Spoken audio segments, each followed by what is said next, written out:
नमस्कार दोस्तों। अभी हाल ही में डोनाल्ड ट्रंप जो कि अमेरिका के प्रेसिडेंट हैं, उनके द्वारा भारत पर 25% टैरिफ लगाया था और अब इसके बाद इनके द्वारा कहा गया है कि भारत लगातार जो रूसी तेल है उसे खरीद रहा है और इससे मैं खुश नहीं हूं और अब भारत हमारे लिए एक अच्छा व्यापारिक साझेदार नहीं रहा और इसी वजह से अब मैं भारत के ऊपर जो है टैरिफ और ज़्यादा बढ़ाऊंगा, यानी टैरिफ इस तरीके से बढ़ाऊंगा कि जो है भारत को अन्य देशों की तरह काउंट करूंगा। जिस तरीके से वो चीन को काउंट करता है उसी तरीके से इसके द्वारा काउंट करने के लिए कहा गया है। और इसके साथ इनके द्वारा ये भी कहा गया है कि भारत है ना, वो रूस का जो वॉर मशीन है उसे फ्यूलिंग कर रहा है, यानी जो रूस की वॉर मशीन है उसको तेल दे रहा है, उसको तेल डाल रहा है, यानी उसे एम्पावर कर रहा है, ऐसा उनके द्वारा आरोप लगाए गए हैं। और इसके साथ इनके द्वारा एक धमकी भी दी गई है कि भारत लगातार अगर रसिया से तेल खरीदता है तो भारत पर जो है एक ये सिग्नल है सस्टेनेबल टैरिफ हाइक का कि भारत के ऊपर हम और ज़्यादा टैरिफ बढ़ाएंगे और इसका मतलब भारत समझ सकता है कि उसके ट्रेड पर क्या फ़र्क पड़ने वाला है। यानी लगातार ट्रंप जो धमकी दे रहे हैं कि भारत किसी भी तरीके से कैसे भी करके प्रेशर में आ जाए और रूस के साथ उसका जो तेल खरीदारी जो सौदा चल रहा है उसे वो बंद कर दें। तो यहाँ पर आज के इस वीडियो में हम समझेंगे कि आखिरकार भारत डायरेक्टली रूस से तेल खरीद रहा है और क्या वो इलीगल है जिस तरीके से ट्रंप इसे शो कर रहे हैं ग्लोबल लेवल पर। तो क्या भारत इलीगली खरीद रहा है या लीगली खरीद रहा है, और भारत सिर्फ अकेला रूसी तेल खरीद रहा है या इसके अलावा और भी देश है। यहाँ तक मेरे को पता है कि भारत इकलौता एक ऐसा देश नहीं है जो रूस से तेल खरीदता है, बल्कि भारत के अलावा और भी देश हैं जो रूस से तेल खरीदते हैं और काफ़ी ज़्यादा मात्रा में तेल खरीदते हैं। लेकिन यहाँ पर भारत को ही प्रेशराइज किया जा रहा है और ज़्यादातर भारत को ही यहाँ पर टारगेट किया जा रहा है। चलिए समझ लेते हैं इसके बारे में विस्तार से। मेरे साथ वीडियो में अंत तक बने रहिए। मेरा नाम है सचिन और मैं कंसिडर IAS की एक और नई वीडियो में आप सभी का स्वागत करता हूँ। चलिए अब यहाँ पर खबर के प्रमुख बिंदुओं के बारे में बात करते हैं। तो अमेरिका के राष्ट्रपति डोनाल्ड ट्रंप ने भारत पर रूसी तेल खरीदारी पर जो है एक आरोप लगाया है कि भारत जो है रूसी युद्ध मशीन है उससे काफ़ी ज़्यादा जो है ईंधन दे रहा है, यानी उसे फ्यूलिंग कर रहा है उसकी। और इसके साथ अभी हाल ही में इनके द्वारा एक इंटरव्यू दिया गया है CNBC स्क्वाश बॉक्स में इसमें इनके द्वारा एक इंटरव्यू दिया गया है और उसमें इनके द्वारा कहा गया है कि भारत है वो एक अच्छा व्यापारिक साझेदार नहीं रहा है अब अमेरिका के लिए।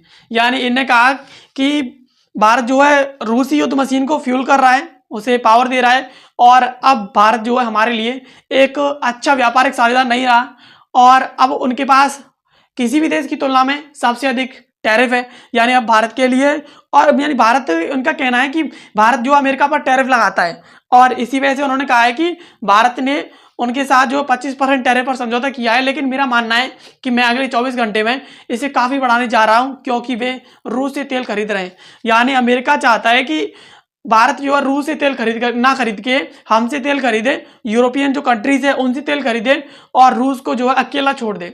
लेकिन रूस के साथ भारत तेल खरीद रहा है वो इलीगली नहीं है और इनके द्वारा धमकी दी गई है कि भारत पर अभी अभी हमने 25% टैरिफ लगाया है और भारत ने इस पर समझौता भी कर लिया है। लेकिन जिस तरीके से भारत लगातार रूस से तेल खरीद रहा है तो इससे मैं खुश नहीं हूँ और मैं अगले 24 घंटे में भारत पर और भी ज़्यादा जो है टैरिफ बढ़ाने जा रहा हूँ।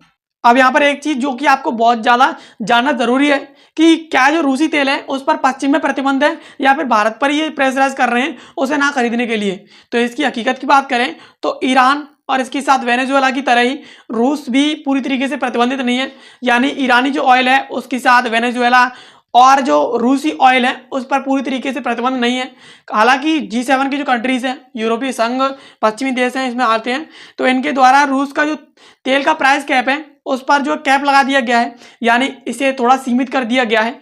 यानी जो न्यूनतम मूल्य है उस तक इसे सीमित किया है ताकि रूस का जो राजस्व है वो इससे कहीं ना कहीं नियंत्रित हो सके। और इसके साथ जो तेल वैश्विक बाजार है उसमें एक कानून चलता रहे और इंडिया सहित बाकी देश हैं वो इस कैप के भीतर रह करके तेल खरीदना कानूनी है और अगर इस कैप को फॉलो ना करते हैं तो जो है गैर कानूनी माना जाएगा। यानी पश्चिम में जहाँ से ये अमेरिका इस तरीके की भारत को धमकी दे रहा है तो खुद पश्चिमी जो कंट्रीज हैं वो रूस से तेल खरीदना बंद नहीं कर रहे हैं, जबकि डोनाल्ड ट्रंप भारत पर ही प्रेशर बना रहे हैं उल्टा सीधा कि किसी भी तरीके से भारत को जो है रूस से तेल खरीदना बंद करा दें।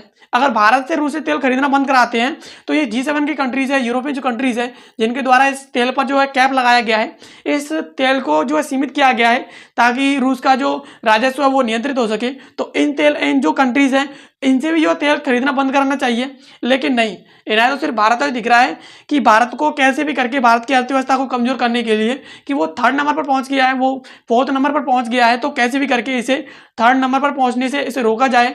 और इसके साथ जो है भारत की इकोनॉमी को इनके द्वारा पहले भी डेड बोला जा चुका है, लेकिन इन्हें थोड़ा दिमाग से सोचना चाहिए कि हम भारत को ही जो है पूरी तरीके से प्रेशराइज कर रहे हैं, तो बाकी जो कंट्रीज हैं उन्हें भी रोकें, खासकर जो यूरोपीय संघ है और इसके साथ जो पश्चिमी कंट्रीज हैं उन पर भी इनके द्वारा प्रतिबंध लगाना चाहिए, लेकिन नहीं, इन्हें तो भारत ही दिख रहा है। अब इनके द्वारा जो आरोप लगाए गए हैं क्या वो सही है, इसकी बात करें तो सबसे बड़े जो क्रूड आयातक हैं यानी जो तेल खरीदते हैं उनमें दिसंबर 2022 से लेकर के जुलाई 2025 तक चीन ने यहाँ पर 47% क्रूड जो है एक्सपोर्ट किया है। यानी यहाँ पर दिसंबर 2022 से लेकर के जुलाई 2025 तक चीन ने जो है सबसे अधिक मात्रा में रूस से तेल खरीदा है।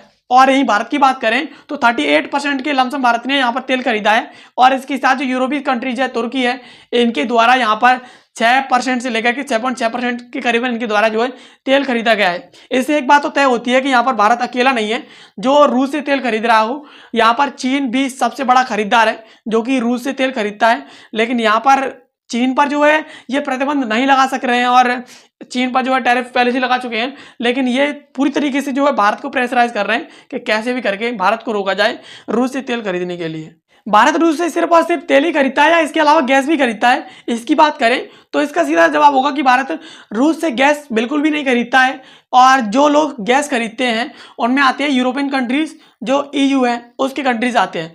और जून 2025 में EU ने रूस से 1.2 अरब यूरोज का जो है गैस जो है यहाँ पर खरीदी है, जिसमें फ्रांस आता है, हंगरी आता है, नीदरलैंड आता है, स्लोवाकिया मुख्य रहे हैं। यानी यहाँ पर रूस से जो है इतने कंट्रीज है जिनमें हंगरी, फ्रांस, नीदरलैंड, स्लोवाकिया ये कंट्रीज आते हैं, EU के कंट्रीज से खासतौर पर ये। और इनके द्वारा 1.2 यूरोज का जो है यहाँ पर अरब में जो है इतना जो है यहाँ पर रूस से जो है गैस की खरीदारी की गई है।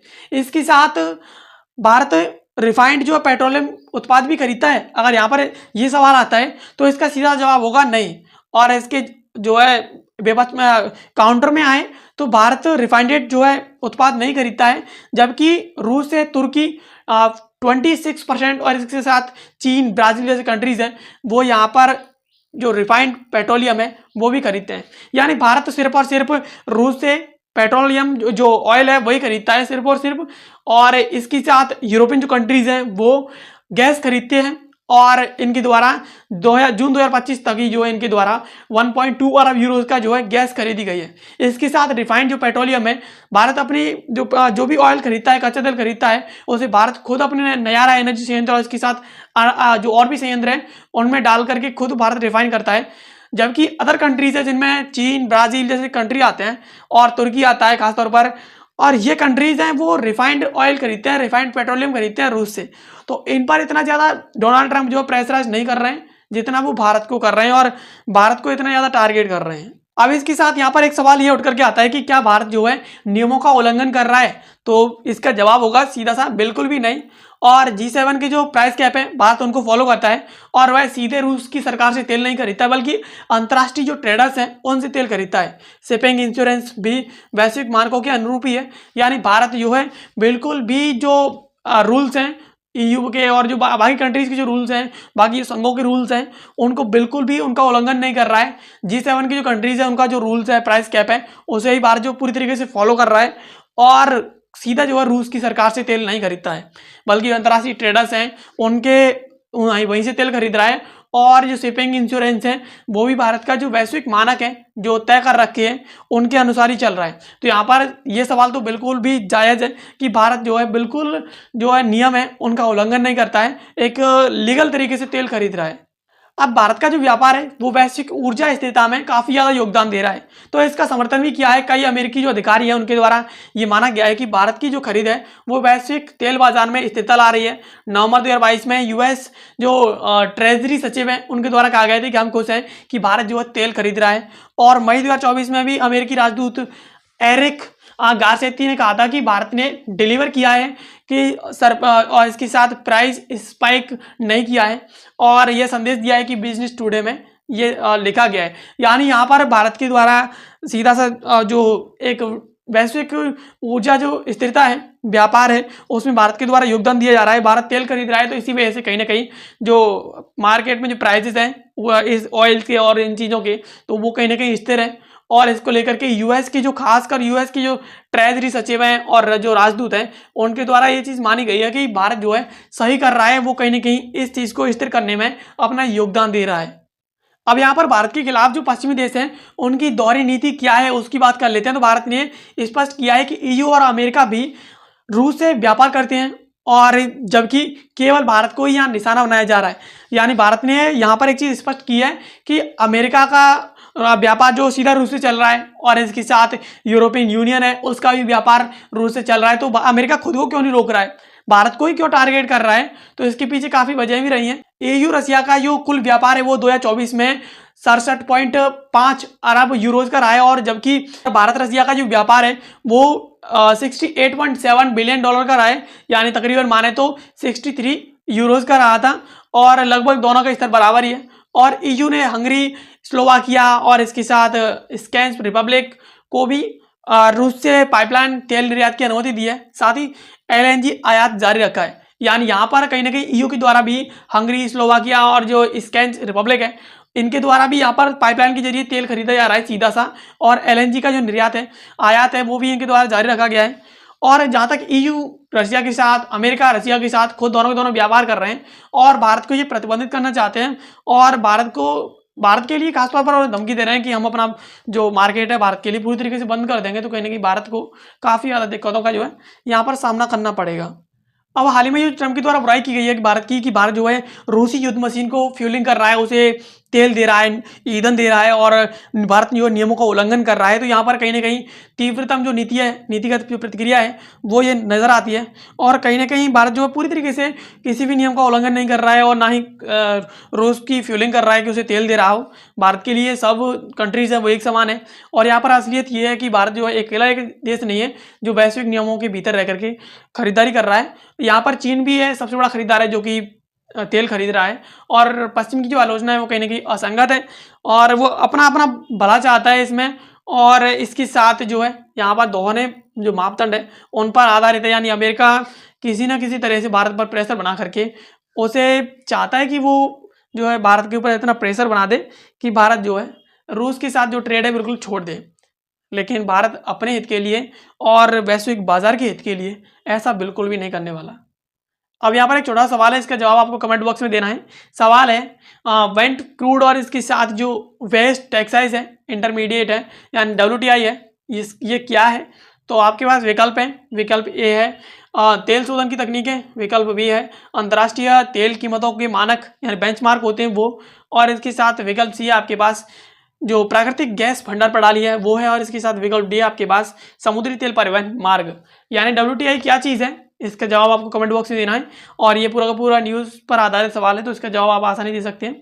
और ऐसी न्यूज़ के लिए आप हमारे चैनल को सब्सक्राइब कर लीजिए। बाकी मिलते हैं किसी अगली वीडियो में किसी नए और महत्वपूर्ण टॉपिक के साथ। तब तक के लिए आप सभी का बहुत बहुत धन्यवाद।